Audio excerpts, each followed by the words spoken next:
की प्राप्ति हो, भगवान शंकर की अविरल भक्ति हो,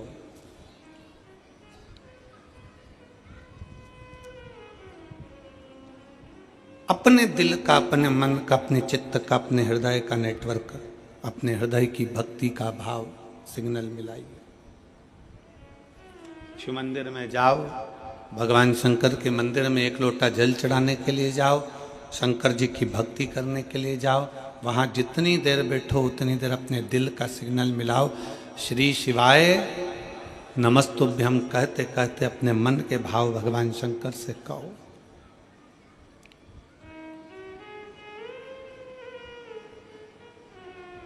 एक बात अपने हृदय में उतार कर रखी है।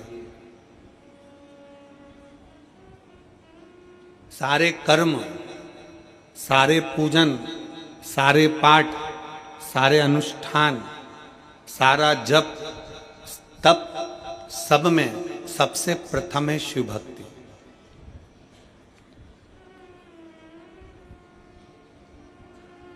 आपके पास में कितना धन है, आपके पास में कितना वैभव है, आपका कितना तप है, आपके पास में योग है, साधना है, गाड़ी है, बंगला है, सब कुछ है, आप सुंदर भी हैं, आपके पास में वैभव भी है, आपके पास में तप भी है, आपके पास में साधना भी है, आपके पास में सब कुछ है, और आपके पास में सब कुछ है और भगवान शंकर की अगर भक्ति आपके दिल में नहीं है ना, तो ये समझ लेना कि आपका धन, आपका वैभव, आपकी दौलत, आपकी संपदा, आपका रूप, आपका वैभव सब शून्य के बराबर है। अगर शिव की भक्ति नहीं है, भगवान शंकर की भक्ति अगर आपके भीतर नहीं है, शिव तत्व यदि आपके भीतर नहीं है, शंकर का गुणगान यदि आपके भीतर नहीं है, भगवान शंकर की अविरल भक्ति अगर आपके भीतर नहीं है, तो शून्यता। आप कितने भी सुंदर हो, आप कितने भी वैभववान हो, आपके पास में कितना भी वैभव हो, धन हो, सत्ता हो, संपदा हो, आप कितनी भी दौलत इकट्ठी कर लो, पर शिव भक्ति आपके भीतर होना जरूरी है। शंकर की अविरल भक्ति आपके भीतर होना जरूरी है। और अगर शंकर की भक्ति अगर आपके भीतर है, शिव की भक्ति अगर आपके भीतर है, तो एक डाकू भी, एक चोर भी भगवान शंकर का दर्शन का, दीदार का हकदार है। कड़प की कथा सुनाई थी आपको पहले। कड़प जंगल में रहता है, डाकू है, पूजन पाठ नहीं जाता, भगवान का भजन नहीं जानता, तब साधना नहीं जानता, भगवान की भक्ति नहीं जानता। उसने एक पंडित जी को पूजन करते मंदिर में देख लिया, शंकर जी के शिवलिंग की आराधना करते देख ली। उसके पास में पानी चढ़ाने के लिए लोटा नहीं था, मुंह में पानी भर लेता था। उसको पत्ती फूल मालूम नहीं थी, कुछ फूल पत्तियां वो पेड़ों से तोड़ लेता था और कुछ जीवों को मार कर भोग लगाने के लिए मांस ही मंदिर में ले जाता था।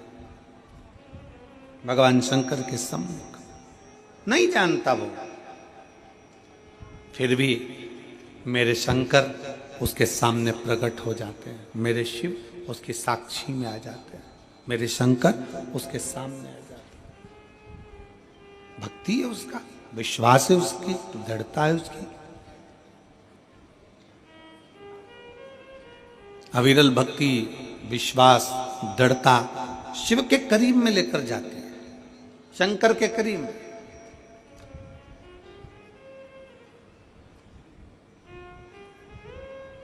भगवान कभी तुम्हारा वैभव नहीं देखेगा, भगवान तुम्हारा कभी धन नहीं देखेगा, भगवान कभी तुम्हारी संपदा नहीं देखेगा, भगवान कभी तुम्हारा धन वैभव संपदा, तुम्हारी काया, तुम्हारी माया, तुम्हारा जो भी है धन वैभव, ये मेरा भगवान नहीं देखेगा। भगवान अगर देखेगा, मेरा शिव अगर कुछ देखता है, तो केवल जैसे रामचरितमानस में तुलसी बाबा ने लिख दिया कि निर्मल मन सो मोहि पावा, मोहि छल छिद्र कपट ना भावा। भगवान अगर देखता है तो केवल तुम्हारा निर्मल स्वभाव, निर्मल चित्त, निर्मल मन देखता है कि तुम्हारा दिल क्या कह रहा है।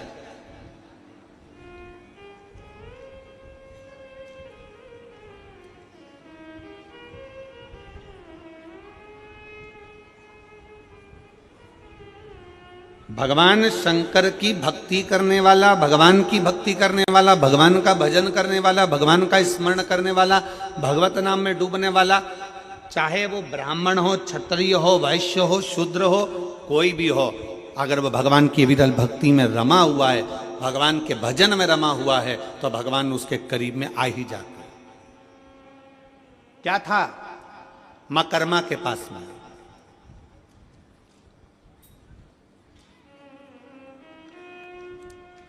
क्या था मां कर्मा जी के पास में? टूटे सा झोपड़ा, टूटा सा झोपड़ा, छोटा सा परिवार, और घर से भी सब चले गए। अकेली कर्मा, अकेली मां कर्मा। किसके सहारे?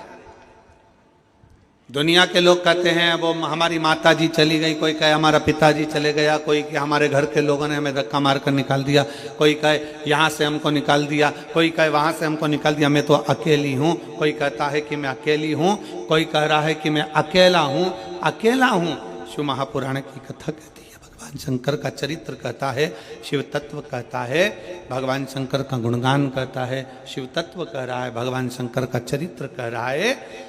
अगर आप कहते हो कि आप अकेले हो, शंकर की कथा कहती है कि भगवान शंकर से माता पार्वती जी ने पूछा कि माता के गर्भ से बच्चे का जन्म होगा और माँ के गर्भ से बच्चा जन्म लेगा, तो माता के गर्भ से जब बच्चा जन्म लेगा तो उसका वैभव, उसका धन, उसकी संपदा, उसकी दौलत, उसके लिए वैभव सब कुछ कौन देगा? शंकर भगवान कहते हैं जब माता के गर्भ में बच्चा आता है, एक पिंड के रूप में आता है, केवल एक पिंड के रूप में, इसलिए मरने के बाद व्यक्ति का पिंडदान होता है। माता के गर्भ में जब बच्चा आता है एक पिंड के रूप में आता है, इसलिए मरने के बाद व्यक्ति का पिंडदान होता है। माता के गर्भ में जब बच्चा पिंड के रूप में रहता है तो वो मेरा ही एक स्मरण करता है। जैसे पानी में बुलबुला आया और उस बुलबुले में एक बिंदु नजर आता है, वो मैं शिव हूं, उसी तरह पिंड में भी शिव है और आखिरी तक पिंडदान तक भी शिव रहता है। समझना है पार्वती, जब बच्चा गर्भ में आता है, उस गर्भस्थ बच्चे से लेकर जब उसके प्राण छूटते हैं तब तक भगवान शिव कहते हैं मैं उसके साथ, उसको अकेला नहीं छोड़ता, उसके कदम से कदम मिलाकर साथ चलता रहता हूं, उसके साथ आगे बढ़ता रहता हूं। वो अकेला नहीं है पार्वती, मैं उसके साथ हूं। वो मेरे हर पल, हर घड़ी, हर क्षण मैं उसका साथ देता हूं। हर पल, हर घड़ी, हर क्षण मैं उसके साथ हूं।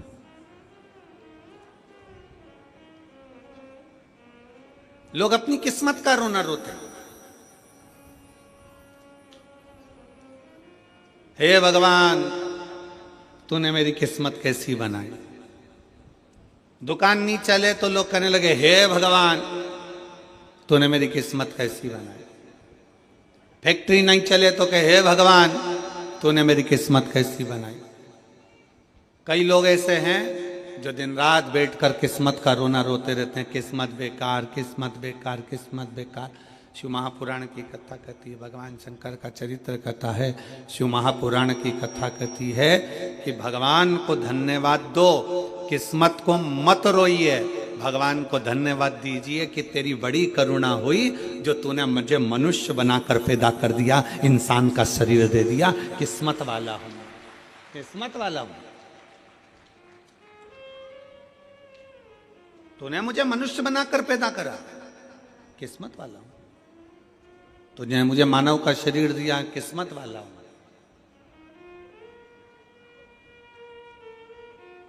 अगर माथे का जू बना के पैदा कर दे तब तो, और कोई एक आध मां बैठ जाती और निकाल के उंगली में रख के निपटा देती तो।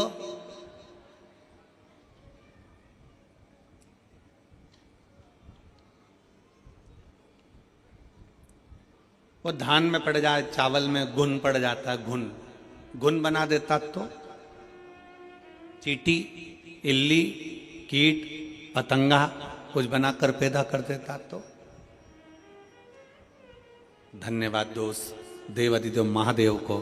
किस्मत को कभी मत कोसो, भगवान को धन्यवाद दो कि तूने मुझे पूरा शरीर दिया, मुझे मानव की देह दी, मानव का शरीर दिया। ये तुझे साधुवाद है। जिसके पांव काम नहीं करते उससे पूछो कि उसके चरण की कीमत क्या है। जिसका हाथ काम नहीं करता उससे पूछो कि हाथ की कीमत क्या है। जो देख नहीं सकता उससे पूछो कि नेत्र की कीमत क्या है। जिसकी वाणी नहीं है उससे पूछो कि जिह्वा की कीमत क्या है। जो सुन नहीं सकता उससे पूछो कि तुम्हारे कान की कीमत, श्रवण शक्ति की कीमत क्या है, उससे पूछो। जिसका शरीर बेकार है, जिसका शरीर बेकार है उससे पूछो कि शरीर की कीमत क्या है। शरीर की कीमत है क्या, उससे पूछा जाए।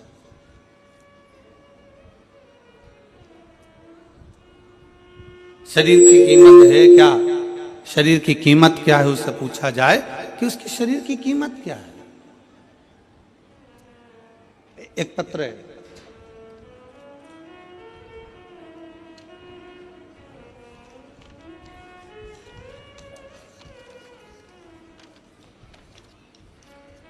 उसने डॉक्टर की पूरी रिपोर्टें लगाई हैं उस पत्र के अंतर्गत।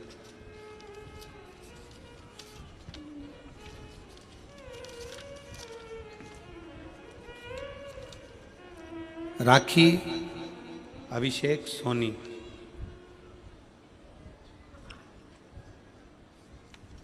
राखी अभिषेक सोनी राजनांदगांव छत्तीसगढ़ के रहनिवासी हैं। कहीं बैठे हों रिटर्न आके सुनिए। राखी अभिषेक सोनी राजनांदगांव, कहीं बैठे हों, आप ही हैं? बच्चा आया है साथ में, आ जाओ लेकर आ जाइए। राजनांदगांव मोबाइल नंबर मेरा ये है। पत्र को आप लोग एलईडी पर पढ़ सकते हैं। राखी सोनी पति अभिषेक सोनी राजनांदगांव निवासी, मेरी शादी 14 जून 2020 में हुई थी। शादी के कुछ महीने बाद मेरे पेट में दर्द होने लगा। डॉक्टर को दिखाया तो पता चला कि मेरी बच्चादानी के अंदर दोनों अंडाशय में गठाने हो गई हैं, जिसके कारण मैं मां नहीं बन सकती। मैंने 10 महीने तक इलाज करवाया, दवाई भी खाई, पर गठान का साइज और बढ़ गया। पत्र को आप लोग एलईडी पर पढ़ सकते हैं, आस्था चैनल पर पढ़ सकते हैं। गठान का साइज और बढ़ गया। डॉक्टरों ने कहा कि रायपुर के बड़े हॉस्पिटल में दिखाओ। मैंने रायपुर के पहलजानी हॉस्पिटल में जांच कराई, तब पता चला कि गठान और बढ़ गई है। और डॉक्टर ने कहा कि आपके अंडाशय में गठान बनने के कारण संतान नहीं होगी, आपको बच्चादानी निकालवाना पड़ेगी, तभी इसी समस्या से छुटकारा मिल पाएगा। मैं बहुत डर गई पर मैंने हिम्मत नहीं हारी और मैं 2022 से आपकी कथा सुनते आ रही हूँ। आपने जो भी उपाय बताया वो उपाय किया। रुद्राक्ष का जल भोलेनाथ को समर्पित करा और पिया। आंकड़े की जड़ का प्रयोग किया। पशुपतिनाथ का व्रत किया। उसके पश्चात सियोर गई, कुबेरेश्वर धाम जाकर वहां से बाबा से विनती करी, मेरी झोली भर दो। कुबेर भंडारी। सीहोर से आने के 1 महीने के अंदर ही मैं गर्भवती हो गई और सब कुछ अच्छा चल रहा था, पर 5 महीने की सोनोग्राफी में पता चला कि मेरे गर्भाशय में जो बच्चा है वो ठीक नहीं है। मैंने भोलेनाथ पर पूर्ण विश्वास करा, सब कुछ बाबा पर छोड़ दिया, बेलपत्र का प्रयोग किया और आखिरी में बाबा की ऐसी कृपा हुई कि 29/11/2023 को मेरे यहाँ स्वस्थ संतान का जन्म हुआ। मैं बाबा को यहाँ प्रणाम करने के लिए आई हूँ। गुरुदेव, अब पेट में गांठ भी नहीं और बाबा की कृपा से मुझे संतान भी हो गई। ये मेरी बेटी का फोटो है और उसकी सारी रिपोर्ट जो गठान थी, वो जो गांठें बताई गई थी उसकी रिपोर्ट, और जो बच्चा बेकार हुआ था गर्भ में उसकी रिपोर्ट सब लगा रही हूँ। और आज मेरा बच्चा स्वस्थ है। मैं बाबा को यहाँ प्रणाम करने के लिए आई हूँ।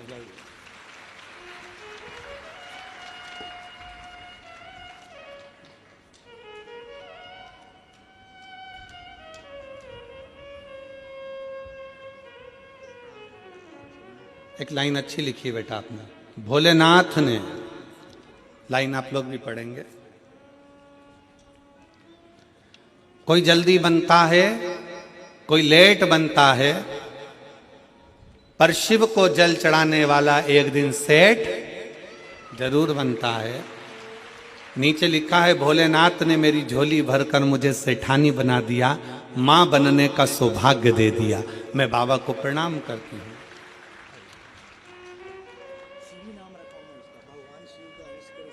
शिवी,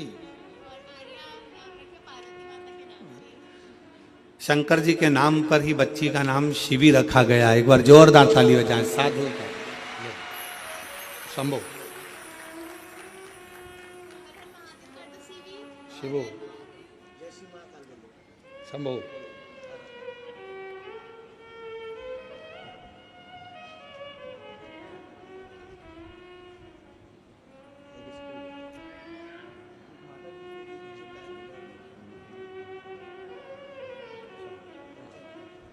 बधाई आपको बहुत बहुत। शिव कृपा, जय शिवाय।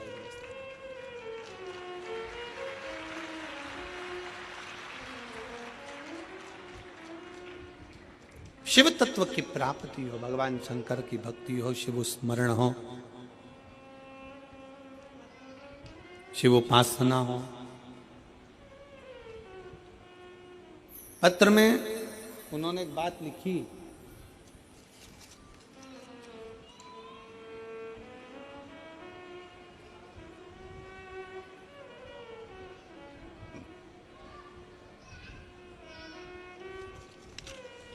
पत्र में एक लाइन लिखी कि मैं बाबा को धन्यवाद देती हूं कि मेरी बच्चा दानी भी डॉक्टर ने कह दिया निकालने की जरूरत नहीं, गांठ भी गल गई और मेरे बच्चे की भी प्राप्ति हो गई। मैं बाबा भोलेनाथ को यहां प्रणाम करने के लिए, मैं भगवान शिव को यहां नमन करने के लिए आई हूं, प्रणाम करने के लिए। यहां पर सियोरवाला महाराज ने कुछ नहीं करा और ना तुमने कोई भभूति ली, ना कोई बेल बांधी, ना कोई नरियल बांधा, ना कोई कुछ बांधा। यहाँ तो केवल एक चीज है, सारी समस्या का हल एक लोटा जल, केवल एक। आपकी भक्ति, आपका विश्वास, आपकी दृढ़ता, आपका भगवान शंकर से निवेदन, आपकी प्रार्थना, आपका मंत्र का उच्चारण, श्री शिवाय नमस्तु, केवल विश्वास, विश्वास के सिवाय कुछ, भरोसे के सिवाय कुछ भी नहीं, दृढ़ता के सिवाय कुछ भी नहीं। केवल एक भक्ति, केवल एक विश्वास, केवल एक दृढ़ता। और ये आपके ऊपर निर्भर है। फिर निवेदन है कि रेडियो का सिग्नल मिलाओगे तो गाना सुन पाओगे, और अगर शिव महापुराण में बैठकर भगवान शंकर से दिल का सिग्नल मिलाओगे तो शंकर से सब कुछ ले पाओगे, प्राप्त कर, उसको खुद को भी प्राप्त करना है। आप उसको खुद को भी प्राप्त करना चाहते हो, शंकर को भी अगर प्राप्त करना चाहते हो, मेरे देवादिदेव महादेव को भी अगर प्राप्त करना चाहते हो, तो शिव भक्ति में अपने मन का, अपने दिल का, अपने हृदय का सिग्नल मिलाइए। शिव भक्ति